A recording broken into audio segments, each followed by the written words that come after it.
Hey everyone, 99% of you watching aren't subscribed. Let's change that. Hit that subscribe button, and at 1,000 subscribers, we'll drop special stories just for you.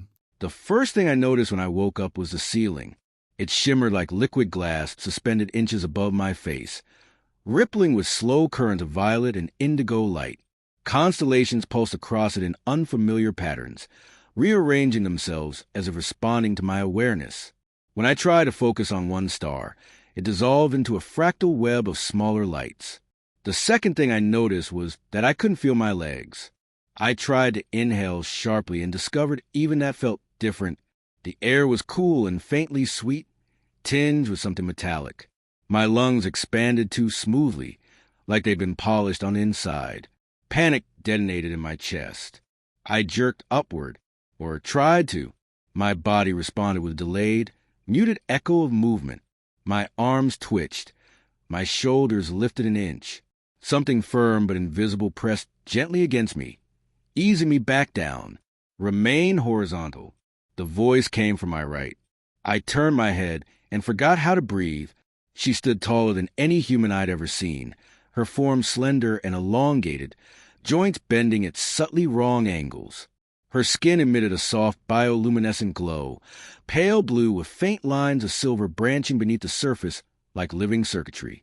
Where hair should have been, fine tendrils drifted slowly, suspended as if underwater. Her eyes were silver, entirely silver.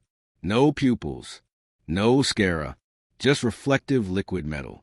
"You are conscious," she said again, her tone layered, as if two harmonized notes rode the same breath. I opened my mouth, closed it, opened it again. "I'm either dead," I croaked, "or this is the worst concussion dream in history." "You are alive."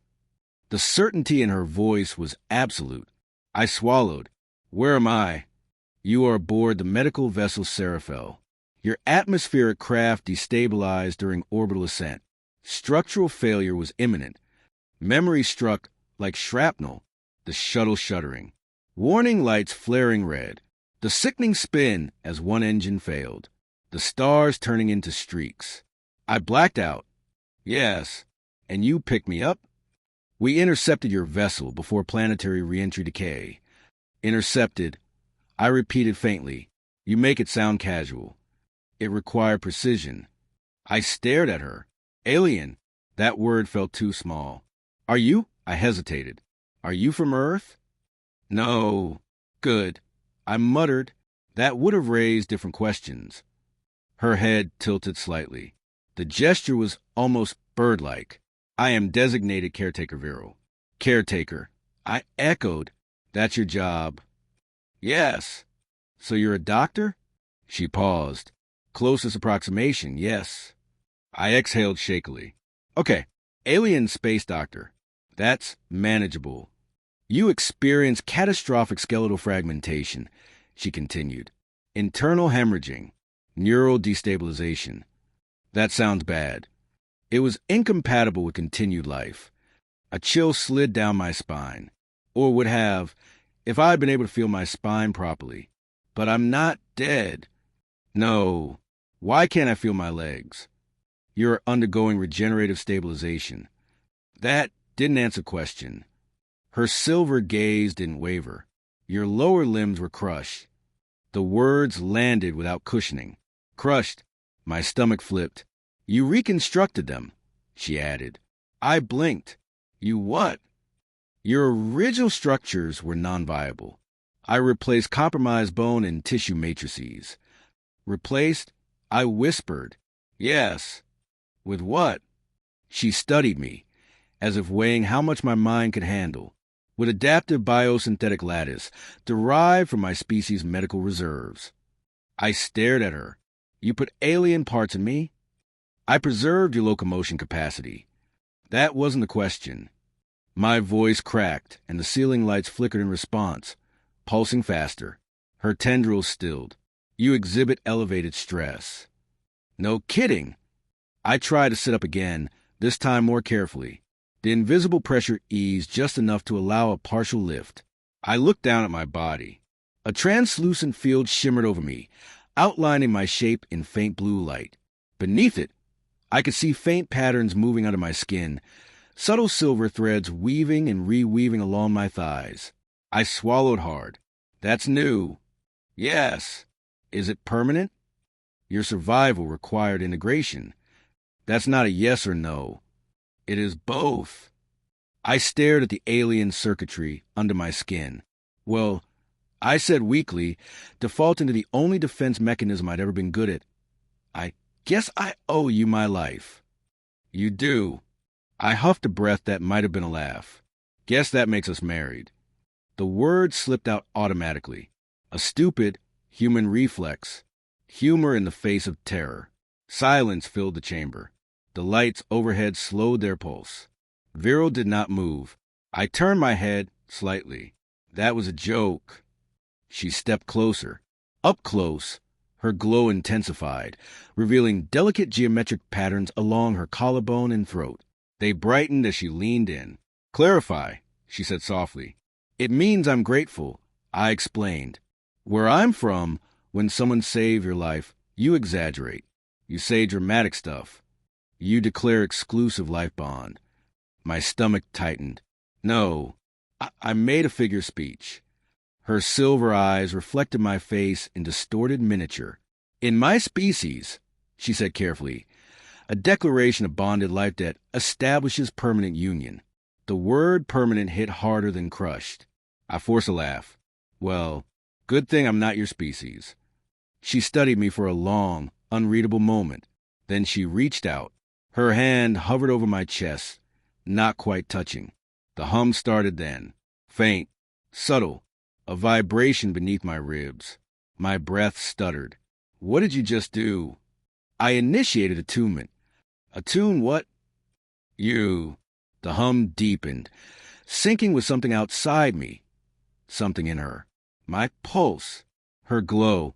The lights above us. All of it aligning in slow, deliberate rhythm. My mouth went dry. That wasn't part of the surgery, was it? No. I swallowed. Viral? Yes. I was joking. She leaned closer, her voice lowering to something almost intimate. You are mine now, she whispered.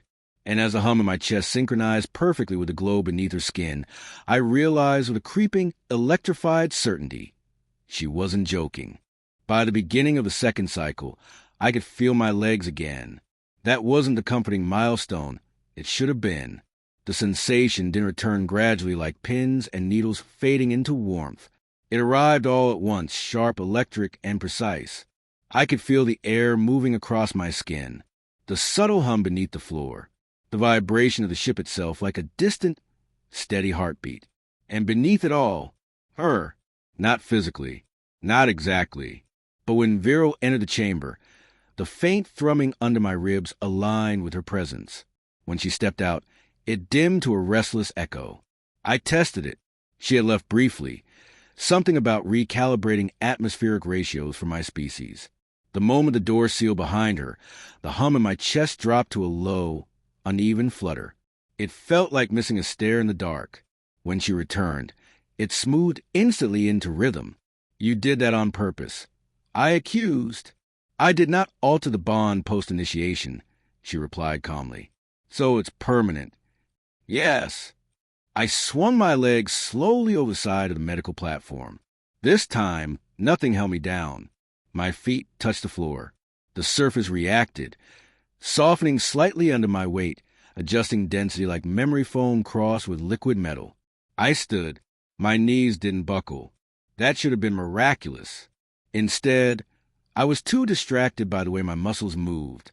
Too smooth, too responsive. I flexed my fingers. The faint silver tracery under my skin pulsed, then vanished. You replaced more than bone, didn't you? I asked. Your vascular system required reinforcement. Neural pathways were repaired. Several organs were stabilized. Defined stabilized. She tilted her head.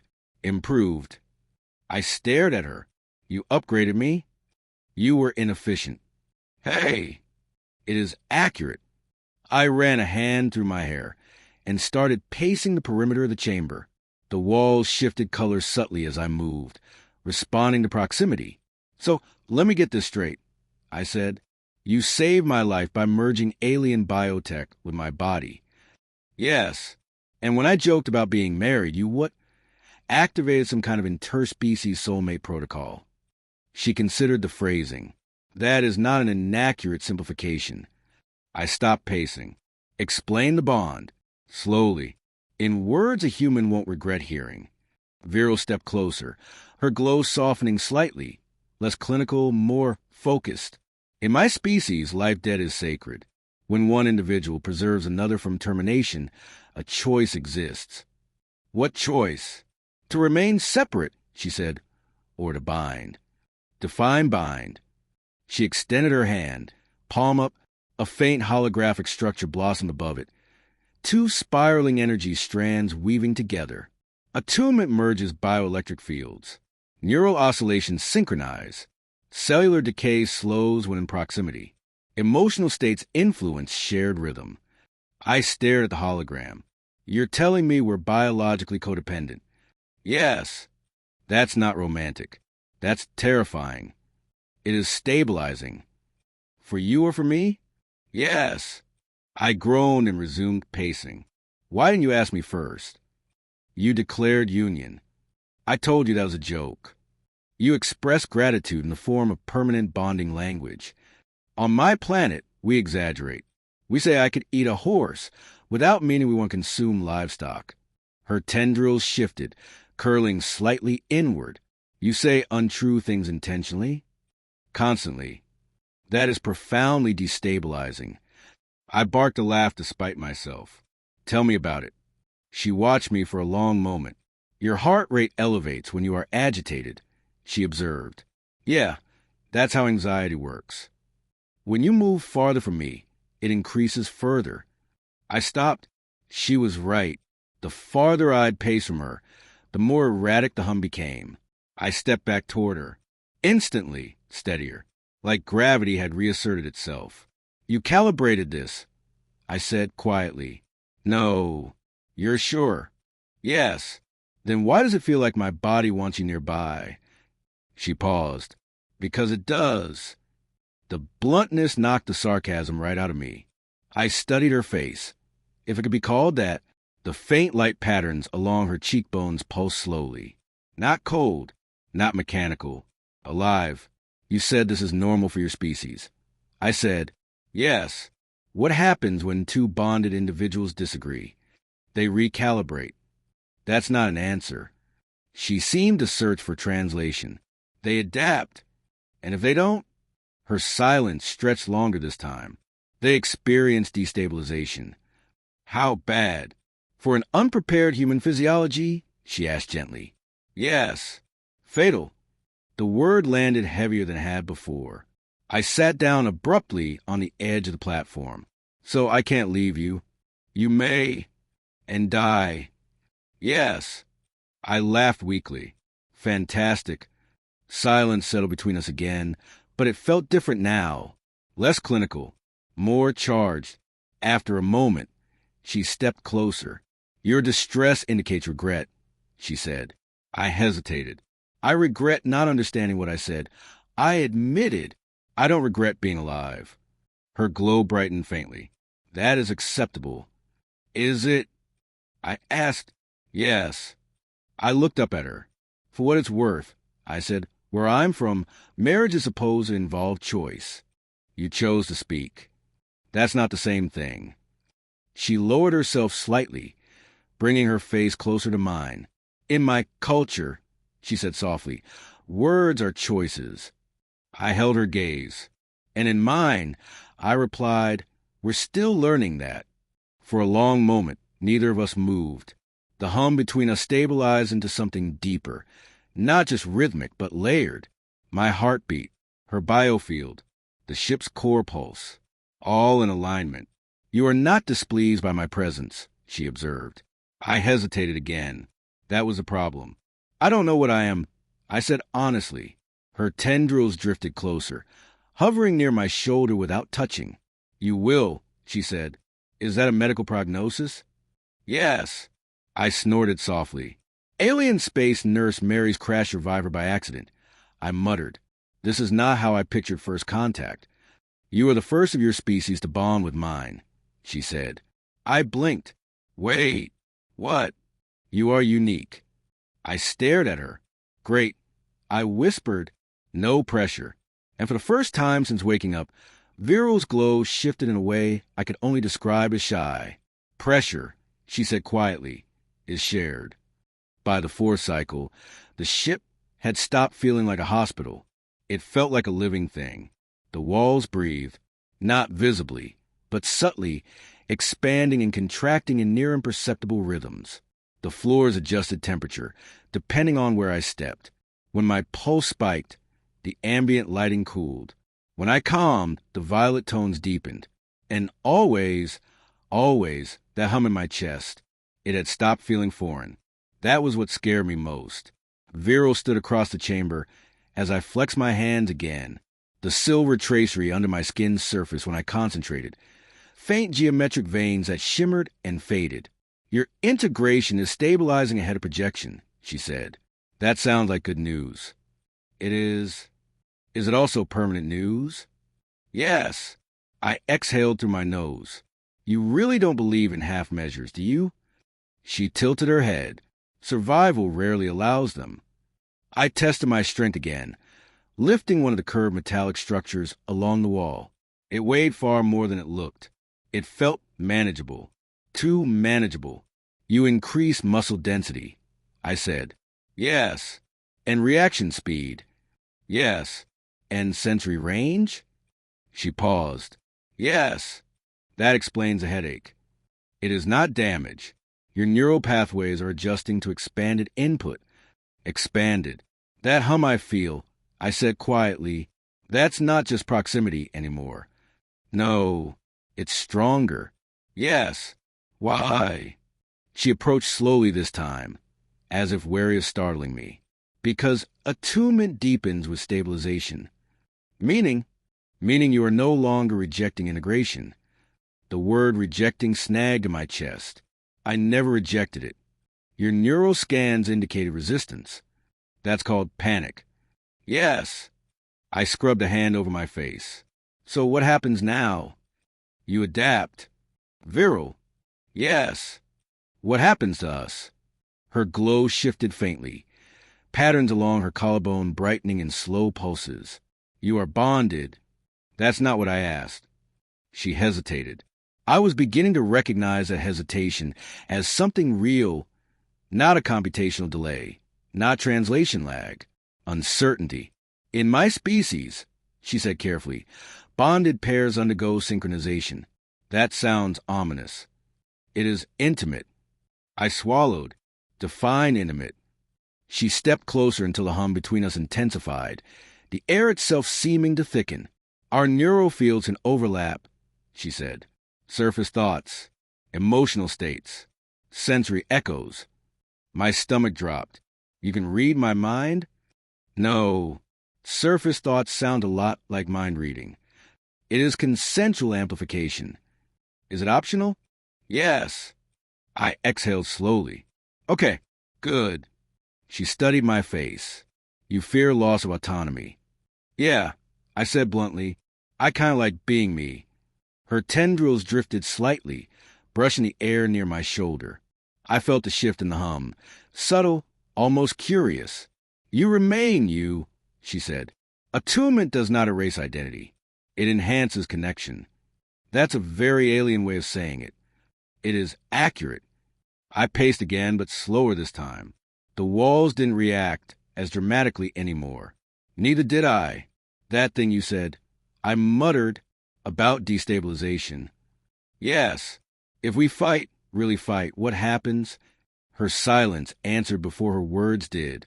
Physiological strain increases, she said at last. Hormonal spikes. Neural desynchronization. Cellular stress. How much stress? For you, she asked. Yes. Potential cardiac failure. I stopped walking. So if I get mad at you, I could die. If conflict escalates beyond adaptive thresholds, that's not reassuring. She stepped closer. I do not desire conflict. Neither do I. I shot back. But humans argue. It's kind of our thing. She considered that. Then we will recalibrate before thresholds are exceeded. You say that like it's easy. For my species, it is. And for mine, she studied me for a long moment. It will require learning. The hum between us shifted, less intense now, but steadier. You said I wasn't rejecting it anymore. I said quietly, yes. How can you tell? Because when I move away, she took a deliberate step back. The air thinned. The hum faltered. An uncomfortable tightness pulled behind my sternum. She stepped forward again. Relief flooded in so quickly my knees almost gave. I stared at her. That's not fair. It is not manipulation. It feels like it. It is biology. I ran a hand over my chest. I shouldn't need you this much. Her silver gaze softened. You would not survive without me, she said gently. But that is not the same as needing. Feels the same. She stepped close enough now that I could see faint patterns shifting in her eyes, like liquid mercury responding to gravity. I did not intend to trap you, she said. I know. I intended to preserve you. You did. Do you regret it? The question caught me off guard. Regret what? Surviving. The chamber went very still. I thought about Earth, about the launch pad, the sky cracking open into stars. The moment everything had gone wrong, I thought about waking up here, about the panic, about her. No, I said finally, I don't regret surviving. Do you regret bonding? That one was harder. The hum in my chest pulsed, waiting. I met her silver gaze. I regret not understanding it, I said carefully. I don't regret this. Her glow intensified subtly. Clarify this. I hesitated. This feeling, I admitted, when you're near, it's terrifying, but it's not wrong.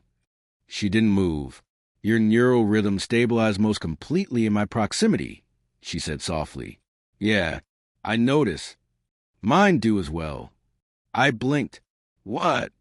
You are not the only one altered by attunement, she said. Your emotional variability has influenced my field.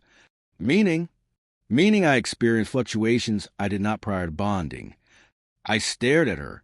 You're saying I mess you up too? A faint ripple of light traveled along her throat. Yes. A laugh escaped me. Genuine this time. Good. Her head tilted. If I'm stuck navigating alien biology, I said, you can handle a little human chaos. I am adapting, she said. The word sounded almost proud. I stepped closer until we stood only inches apart. The hum intensified, not sharp, not overwhelming. Full. What does synchronization involve? I asked quietly. She raised her hand slowly, giving me time to pull away. I didn't. Her palm hovered just above my chest. Consent, she said. I nodded. The moment her hand made contact, the world shifted, not visually, internally.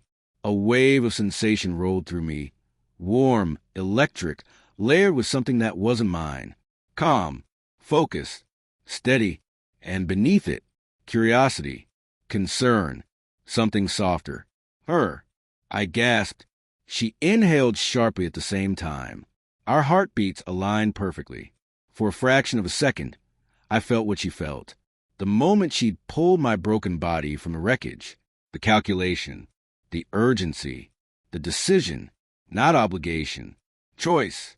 The connection snapped back to baseline, leaving me breathless. I staggered slightly. She caught me instantly. You experienced echo, she said, voice unsteady. You chose. I whispered. Yes. You could have left me. Yes. But you didn't. No. The hum between us steadied again. This time, it didn't feel like a tether. It felt like gravity. I looked up at her glowing, alien face. Okay, I said softly. Maybe this isn't trap. She studied me carefully. What is it, then? I took a slow breath. It's a bond, I said. And for the first time, the word didn't feel like a mistake. Earth filled the observation wall like a living jewel. Blue oceans swirled with white storms. Sunlight caught the curve of the atmosphere in a thin, fragile line. From orbit, It looked peaceful, whole, untouched by malfunctioning shuttles or impulsive declarations of alien marriage. "We have entered stable orbit," Viral said quietly behind me. I could feel it already. The hum in my chest had shifted since we'd approached Earth's gravity well. Not weaker, just complicated, like two songs trying to play at once. I kept my hands braced against the transparent barrier. "They're going to detect you." "Yes." "And they're not exactly prepared for glowing bioluminescent nurse brides." "I am not a bride." Despite everything, I smiled. Fair. Silence stretched between us, but it wasn't tense. It was heavy, anticipatory. "The shuttle is functional for atmospheric descent," she said. "I have reinforced its structural integrity." "With alien upgrades?" "Yes." "Subtle ones?" A pause. "No." I exhaled slowly. "Of course not." Behind the humor, a sharp edge of reality pressed in. If I left alone, I would survive. For a while. But the further I descended from the Seraphel from her, the more unstable my physiology would become. We'd tested it cautiously during the 6th cycle. She'd moved 3 chambers away. My pulse had spiked erratically within minutes. My vision blurred. My body temperature fluctuated. When she returned, the symptoms dissolved almost instantly. "Your species will attempt to separate us for study," she said. "Probably. They will fail." The certainty in her voice should have reassured me. Instead, it reminded me of how much stronger I'd become. How much of me is still human? I asked quietly. She stepped closer. "All of you, that's not what it feels like. You possess enhanced durability, extended cellular lifespan, and integrated bioelectric alignment," she said. "But your cognition, emotional architecture, and identity remain intact. I feel different." "Yes." "That doesn't scare you?" "No." "Why not?" She moved to stand beside me, both of us facing Earth. "Because you are alive," she said simply. The hum between us synchronized more deeply, resonating in my bones. "I was supposed to come home a hero," I murmured. "First civilian test pilot for orbital commercial travel. Press interviews. Contracts. You can still return. Not the same way." "No." I turned to face her fully. "If you come with me," I said, "you'll be the first confirmed extraterrestrial life form in human history." "Yes." "They'll study you, fear you, try to weaponize what you are. They will not succeed." "That's not the point," I said. "You'd be alone there." Her silver gaze held steady. I would not be alone. The words hit harder than I expected. The hum in my chest responded, deepening. "I didn't choose this bond knowing what it meant," I said. "But I'm choosing now." She studied my face carefully. "Clarify." "I'm not going back without you." Her glow intensified, soft waves of light cascading along her skin. "Your planet may reject me. Then they reject both of us. Your species may perceive me as a threat. They perceive everything new as a threat. And you," she asked softly, "do you perceive me as one?" I stepped closer until only inches separated us. The air felt charged, dense with shared bioelectric rhythm. "No," I said. "Why?" "Because you scare me and calm me at the same time. Because when you step away, the universe feels off balance. Because I felt your choice in that wreckage." I didn't say all of that. Instead, I lifted my hand slowly, mirroring what she'd done before. She watched carefully as my palm hovered over the faint glow at her sternum. "Consent?" I asked. Her tendrils stilled. "Yes." When I touched her, the synchronization unfolded more smoothly this time. No shock, no disorientation, just a widening. I felt her awareness expand around mine. Cool, steady, ancient in a way I couldn't define. Beneath her composure was something fierce and protective. Not possession, protection. And beneath that, uncertainty. Not about the bond, about Earth. "You're afraid," I whispered. "Yes." "For yourself?" "No." "For me?" Her field tightened around mine instinctively, as if bracing for impact that hadn't happened yet. "I survived a shuttle explosion," I said softly. "I think I can handle a press conference." Her emotional resonance flickered. Confusion threaded with faint amusement. "You minimize risk with humor," she observed. "Yeah, I do." The synchronization eased, returning us to baseline awareness, though the connection lingered like warmth after contact. "We descend together," she said. "Yes." "You will publicly declare bond?" I hesitated only a fraction of a second. "Yes." Her glow brightened, a subtle pulse that traveled from her chest outward.